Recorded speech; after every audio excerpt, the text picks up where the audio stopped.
ये कैसा double engine है जो एक पुल को तामीर नहीं कर सकता। फिर उसके बाद नीतीश कुमार ने मोदी जी को तलाक तलाक कह दिया और तेजस्वी के पास जाकर कहा कि आओ निकाह कर लेते हैं। नीतीश कुमार ने विधानसभा में खड़े होकर कहा था कि हम मट्ठी में चले जाएंगे मगर मोदी के करीब नहीं जाएंगे। उनको मट्ठी पसंद नहीं आई, मोदी के गोद में बैठकर फिर से चाय पीना शुरू कर दिया और तेजस्वी को कहा तलाक तलाक तलाक। सीमांचल को आप देख रहे हैं कि सीमांचल एक फुटबॉल बना हुआ है। मंच पर बैठे हुए कुल निर्माण संघर्ष समिति के तमाम जिम्मेदारान, मोहतरम जनाब अख्तरुल ईमान साहब रुकने असेंबली, वो बिहार के मजलिस इत्तेहादुल मुस्लिमीन के सदर मोहतरम जनाब आदिल हसन साहब, यूथ मजलिस इत्तेहादुल मुस्लिमीन बिहार के सदर, मेरे तमाम मजलिस के साथी रुफ़क़ा, क़ायदीन, मोअज़्ज़िज़ हाज़रीन इकराम, बुज़ुर्गान मिल्लत, अभी आपने जनाब अख्तरुल ईमान और कुल निर्माण संघर्ष समिति के जिम्मेदारों से तफसीली बातचीत सुनी। मैं दोबारा इस बात को दोहराता हूं कि मजलिस पार्टी पुल निर्माण संघर्ष समिति का जो सबसे बड़ा डिमांड है, उनका मुतालबा है कि महानंदा पर और डोक पर एक पुल को तामीर किया जाए। मैं इसकी तायीद करता हूं और इसीलिए आज हम खुद यहां पर आए इस बात को देखने के लिए। और बड़ी अफसोस की बात है कि जहां पर देश के प्रधानमंत्री कहते हैं कि भारत एक विश्व गुरु बन चुका है, जहां पर बीजेपी वाले इस बात को बार बार जनता के सामने रखते हैं कि हम G20 का इजलास भारत में होने जा रहा है। हम ये पूछना चाह रहे हैं कि सब अगर सच है तो फिर आखिर 2023 में यहाँ की जनता को अपना एक जनाजा लिख जाने के लिए कश्ती में क्यों ले जाना पड़ता है? गरीब आवाम को आखिर क्या वजह है कि आज भी यहाँ पर बैठकर लोग कश्ती में बैठकर दूसरी जानिब जाते हैं?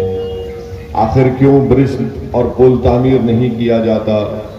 और तामीर नहीं करने की वजह से जो 15 किलोमीटर का फासला है, गरीब आवाम को 70 किलोमीटर का फासला तय करके किशनगंज जाना पड़ता है।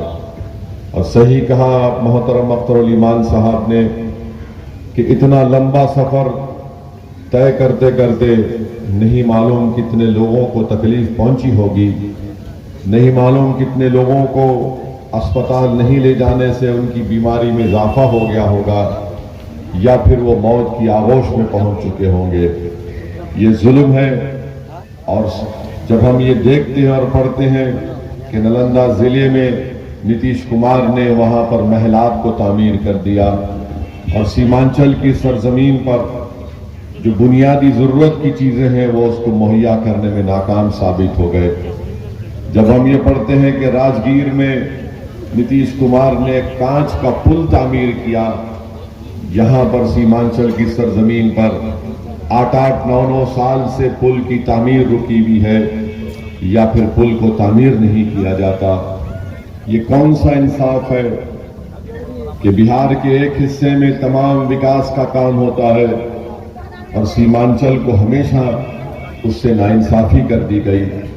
मैं सीमांचल की जनता को एक पैगाम देना चाहता हूं कि आपके पास विकास इसलिए नहीं हुआ, आपको दबाया और कुचला इसलिए जा रहा है, ये मत समझिए कि ये मुकद्दर का फैसला है, बल्कि एक मंसूबाबंद साजिश के तौर पर हर वो सियासी लीडर, हर वो राजनेता, हर वो पॉलिटिकल पार्टी जिसको आपने साथ दिया, उन्होंने आपको पिछड़ा रख दिया।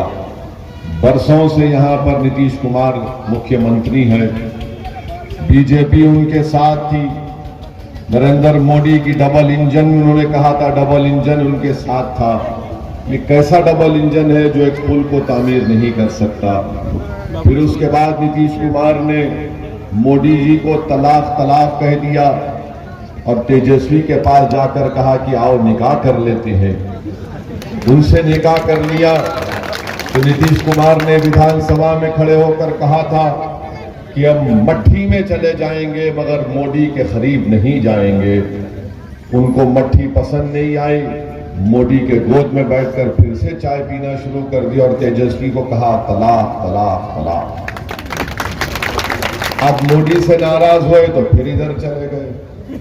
माने नीतीश कुमार अपनी मर्जी के मुताबिक, अपने मंशे के मुताबिक और अपने जाती मफादात के लिए, अपनी जाती लालच के लिए कुछ भी कर सकते हैं। और सीमांचल को आप देख रहे हैं कि सीमांचल एक फुटबॉल बना हुआ है, एक फुटबॉल बना हुआ है। और जो सीमांचल के नेता हैं जिनको आप वोट डालकर विधायक बनाते हैं, सांसद बनाते हैं, जब वो पटना और दिल्ली पहुंचते हैं तो ऐसा लग जाता है कि उनकी जबानों को लखवा हो जाता है, गूंगे हो जाते हैं, अंधे हो जाते हैं।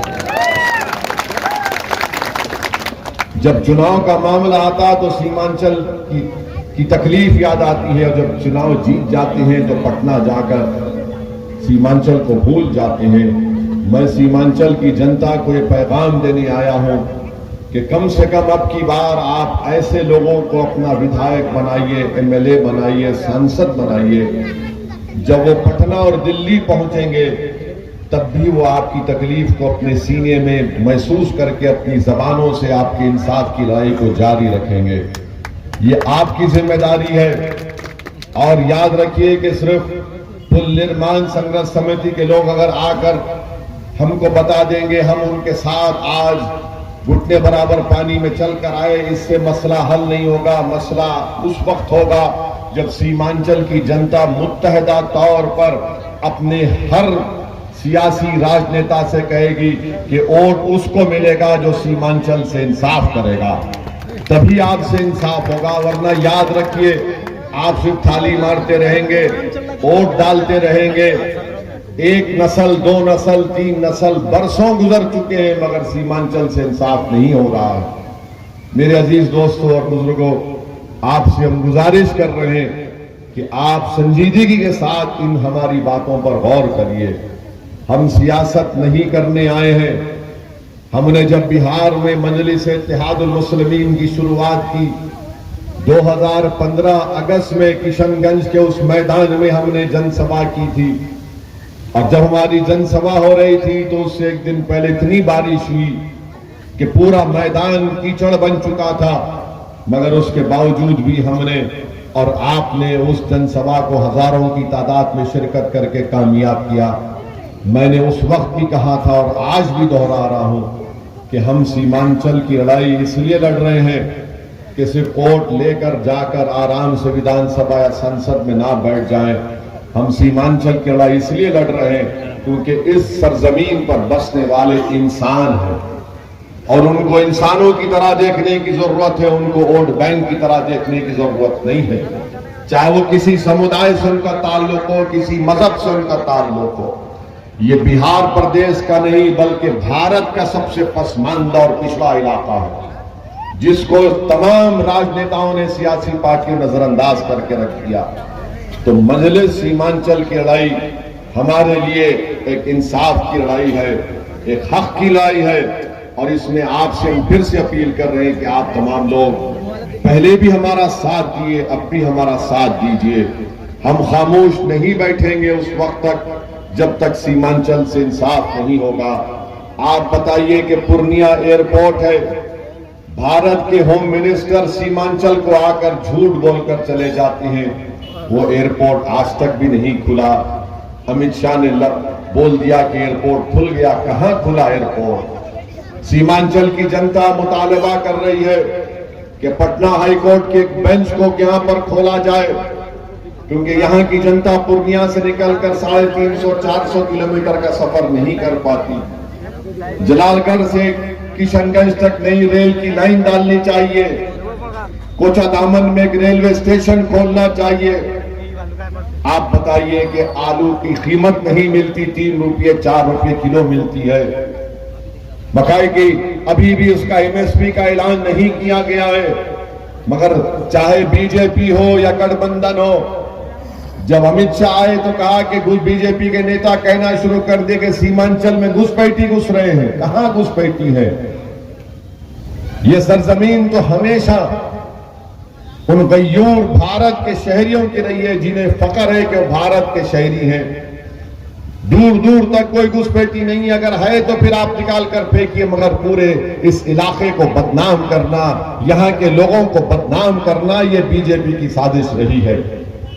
गठबंधन का जलसा हुआ, जनसभा हुई तो सबने मिलकर गाली हमको दी, पेट भर भर कर गाली दी। ऐसा नीतीश कुमार ने, तेजस्वी ने हमको गाली दी, ऐसा लग रहा था कि रात में इनको नींद नहीं आती जब तक ओवैसी को गाली नहीं दे देते। आप गाली दीजिए जरूर, आप गाली दीजिए जरूर, क्योंकि शायद आपकी मानसिकता वही है कि गाली देना आपकी सोच होगी, मगर याद रखिए तुम्हारे गाली देने से सीमांचल की लड़ाई से हम पीछे हटने वाले नहीं हैं। आप जितनी गाली देंगे उतनी शिद्दत से अख्तरुल ईमान आगे बढ़ेगा सीमांचल की जनता के इंसाफ के लिए। आप अंदाजा लगाइए कि गाली पे गाली हमको देते हैं। नीतीश कुमार कहते हैं कि मुसलमान की पार्टी। नीतीश कुमार, ये आपको कैसे मालूम हुआ कि मजलिस मुसलमान की पार्टी है? तो फिर आप क्या कुशवाहों के और कुर्मियों के लीडर हैं? क्योंकि आप खुद वही हैं, मगर मुसलमान की पार्टी।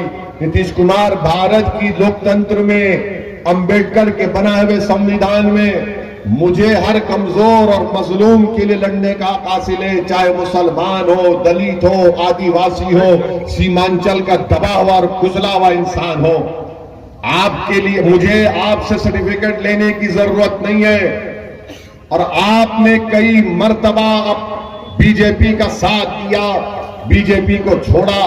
सर्टिफिकेट आप मत दीजिए, पहले आप बताइए कि आप क्या हैं। आज सब लोग सीमांचल को जब आते हैं तो चुनाव के वक्त आकर बड़े दिल फरेब बातें की जाती हैं, ख्वाब दिखाया जाता है, झूठे ख्वाब दिखाए जाते हैं, मगर नतीजा ही निकलता है कि चुनाव के बाद सब भूल जाते हैं। कहां गया वो तेजस्वी यादव? कहा था उसने कि सीमांचल डेवलपमेंट काउंसिल बनाएंगे। बनाइए सीमांचल डेवलपमेंट काउंसिल, क्यों नहीं बनाते आप?